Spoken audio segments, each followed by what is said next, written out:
Hello my dear student. So today we'll discuss the third part of our chapter, that is nationalism in India. And now our third part, that is towards civil disobedience. Okay. I hope you have prepared the two parts of this chapter. So now we'll start. So you can see that in 1922 in February, Mahatma Gandhi decided to roll back, or we can say that withdraw the non-cooperation movement. Okay. It means he just returned back the non-cooperation movement because Gandhiji felt that movement was turning violent in many places and the Satyagrahis needed to be properly trained before they would be ready for mass struggle. So the Mahatma Gandhi called a halt to the non-cooperation movement. Now we can see the different views within the Congress. So you can see that some leaders within Congress were tried to mass struggle and wanted to participate in the election to the provincial council. It means some leader from the Congress side, they want to join the we can say that provincial council. Okay, so that's why they had set up by the Government of India Act of 1919, and they felt it was very important to oppose British policies within the council. So in this way, C.R. Das, Motilal Nehru, they are just formed the Swaraj party within the Congress to argue for a return to council politics. But in that condition, two younger leaders are there, and the name of two leaders, that is Jawaharlal Nehru and Subhash Chandra Bose. So he just pressed for more forceful mass ignition and for full independence. It means these two leaders, they want full independence. Okay, so now we can see the formation of the Simon Commission. So as the demand for agriculture goods failed and exports declined, peasants found it difficulty to sell their harvest and pay their revenue, because in this timing we can say that the demand of agriculture goods, it was failed and their export are declined. So the peasant, they are very much facing the problem. It means they are unable to pay the revenue. So under these circumstances, Simon Commission was constituted under John Simon. We can say that the name of the Simon Commission is on the member, that is the John Simon.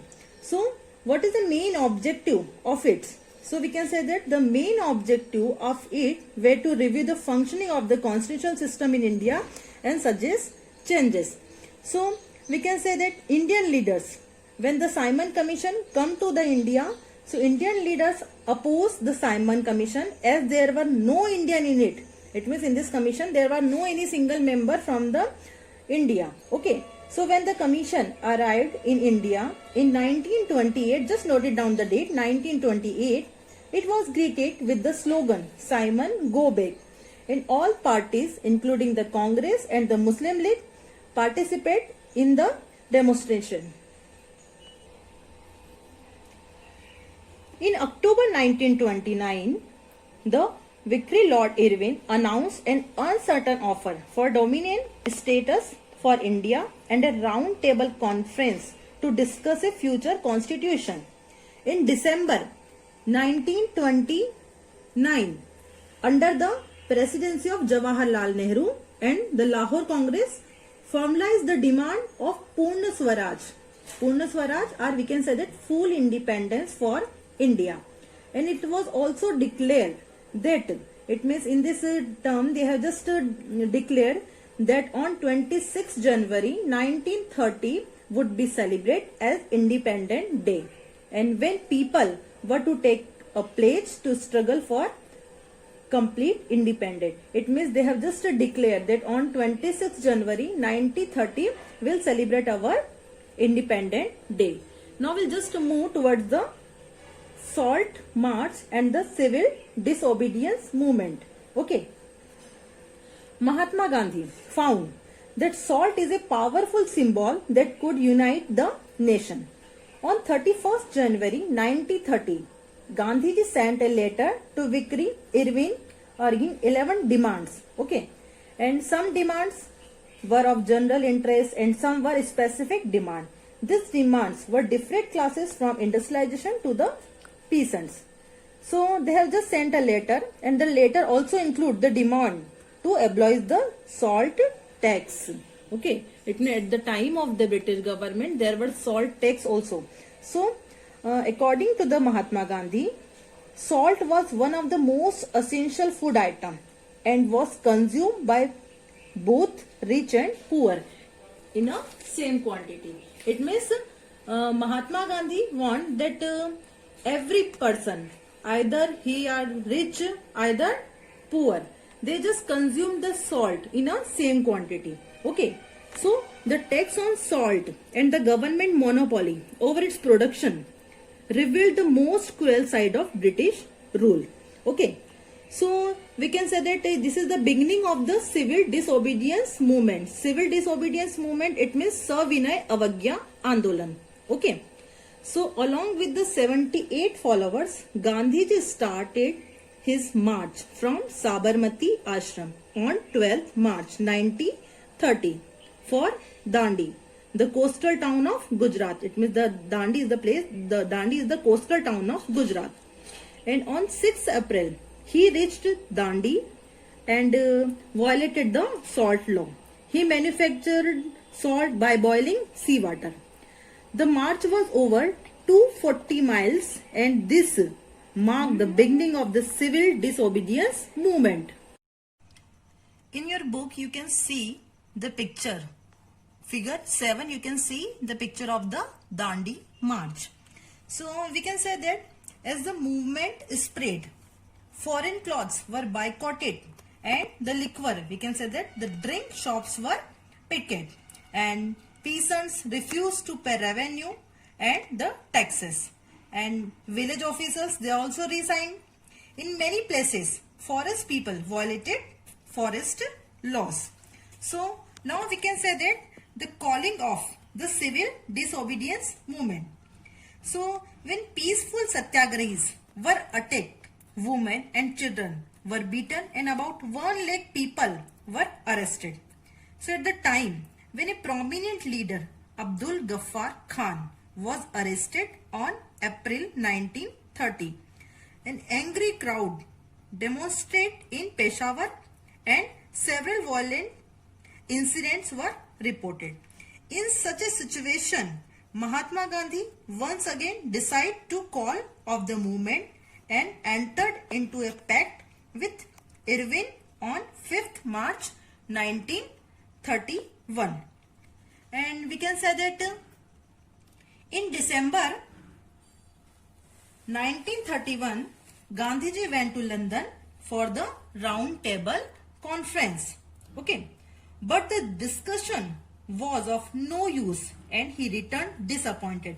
It means when he go to the London for the round table conference and he just want some discussion, but whatever the discussion was there, so the discussion was disappointed, and when he back to the India, he discovered that government had begun a new method of control. So the Congress had been declared illegal.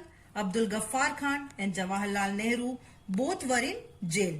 Mahatma Gandhi relaunched the civil disobedience movement, and this movement was continued for a year and lost its momentum by the year 1934. So now we'll just discuss the meaning of the movement for different groups. It means the different social groups participate in the civil disobedience movement. Okay, and they just joined the civil disobedience movement for different idol or different reason. So I have explained you that the meaning of Swaraj, it means the different people just use the Swaraj term as their own aspiration. Okay, so we can see that if we discuss about for rich peasants. Okay, so the rich peasant, they are just fighting for against the high revenue system. Okay, it means you can see that in the countryside, rich peasants communities like Patidar of the Gujarat and Jats of the Uttar Pradesh were active in this movement, and their desire is that they are just fighting against the high revenue. Okay, so they organized their community to participate in boycott program, but they were deeply disappointed when the movement was called off in 1931 without the revenue rates being revised. It means they were very much disappointed because this movement was just called off and the revenue system, it was not revised. And if we discuss about for the poorest peasants, okay, so their aspiration is that no rent movement. So we can say that as depreciation continued, the poor peasantry found it difficult to pay their rent to the landlord.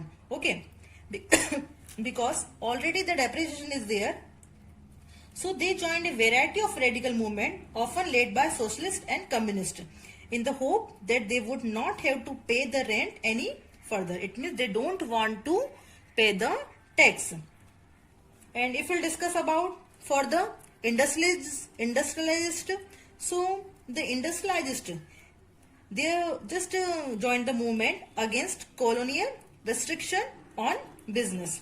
So we can say that merchants and industrialists wanted protection against import of foreign goods, and they formed Indian Industrial and Commercial Congress in 1920. Okay, and this association led by industrialists like G.D. Birla and Purushottam Das.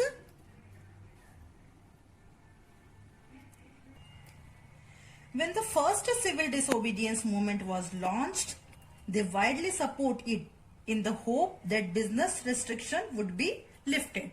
Okay, it means this industrialist, they have their own aspiration. If we discuss that non-participation of industrial worker, so the industrial working class did not participate in the civil disobedience movement in large number, except the Nagpur region. Okay, it means if we discuss about that the non-participant, so only except the Nagpur region, the other members, it means the working class, they are not joined the civil disobedience movement. Okay, and if we discuss about the women, okay, so another important feature of this movement was the large scale participation of the women in urban area. And in the urban area, women came from high caste families, and in the rural areas, women came from rich peasants households. And women were inspired by Gandhiji call, and they began to see service to the nation as their sacred duty. Okay. So now we'll discuss the limits of the civil disobedience movement. Okay. So we can say that all social groups were not moved by the concept of Swaraj. One such group was the untouchables, who began to call themselves Dalit around 1930. And the Muslim also could not relate to this movement. So now we'll just discuss the limits of the different communities. So we'll just discuss the Satyagraha for the Dalits. So we can say that for a long time, the Congress had ignored the Dalit. Okay, it means already they are the untouchable peoples, so they are just ignored.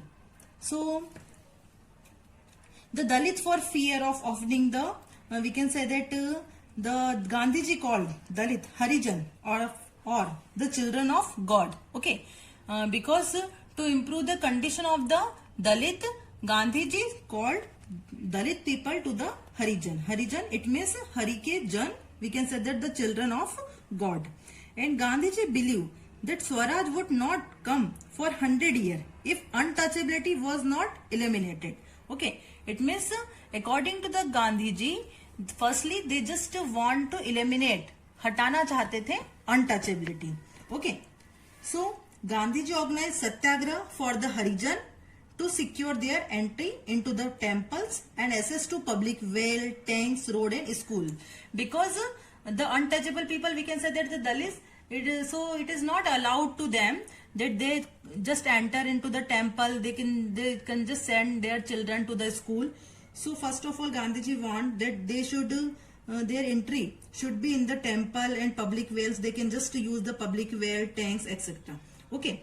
And for that, Gandhiji himself cleaned the toilets to dignity the work of we can say that the sweepers. Okay. So Gandhiji argued the upper class to change their mindset regarding the untouchables.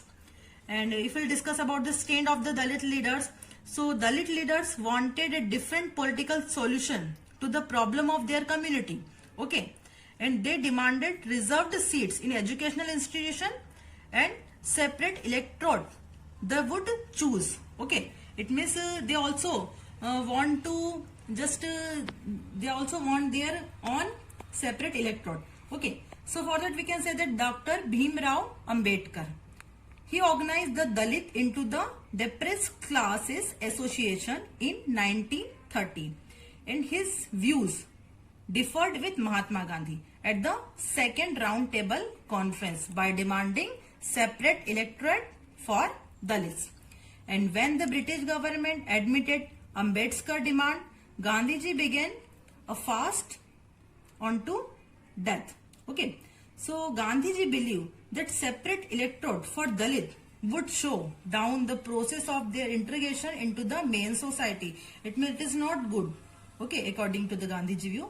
So Ambedkar ultimately accepted Gandhiji's position, and as a result, Pune Pact on September 1932 was signed, and it gave the depressed classes reserved seat in provincial and central legislative council. Okay, but they were to be voted in by the general electorate. Some of the Muslim political organizations in India rarely participate in the civil disobedience movement. And after the decline of the non-cooperation and Khilafat movement, a large section of Muslim, it means when the decline of the non-cooperation and Khilafat movement, the large section of the Muslim felt separated from the Congress. And from the mid-1920, the Congress came to be more wisely associated with openly Hindu religious nationalist group like the Hindu Mahasabha. And in this way, in 1930, Sir Muhammad Iqbal, the president of Muslim League, demanded the importance of separate electorate for Muslim. It means earlier the Dalit people, they have just demanded, and after that the Muslim people, they have also demanded the same. And he thought that it would be safeguard the minority political interest. And he justified the Muslim demand for the create of a Muslim India within India. Okay, so here we can discuss the difference between Hindu Mahasabha and the Muslim League. Okay, so the Congress and the Muslim League made effort to talk again for unity. In 1927, it appeared that such a unity could be possible, and the only difference between Congress and Muslim League was on the representation in the future assembly that were to be elected. In this way, you can see that Muhammad Ali Jinnah of Muslim League was willing to give up the demand for separate electorate for two conditions. It means Muhammad Ali Jinnah, he wanted the separate electorate for the Muslim people. Okay, and their demands were: first, Muslims were assured reserved seats in the Central Assembly, and second, representation would be in proportion to the population in Muslim dominated provinces, that is Bengal and Punjab. So when the civil disobedience movement started, there was thus an atmosphere of suspicion and distrust between the two communities. Okay, that is Hindu and Muslim. And Muslim leaders were concerned about the minority status in India, and they thought that their culture and identities would be submerged under the domination of Hindu majority. So they don't want to live with the Hindu majority, Hindu people. It means they are just thinking about the same, that their culture and identities would be submerged. Okay, so here the third part of our chapter, it is completed, and very soon we'll meet with the fourth part of this chapter. Thank you.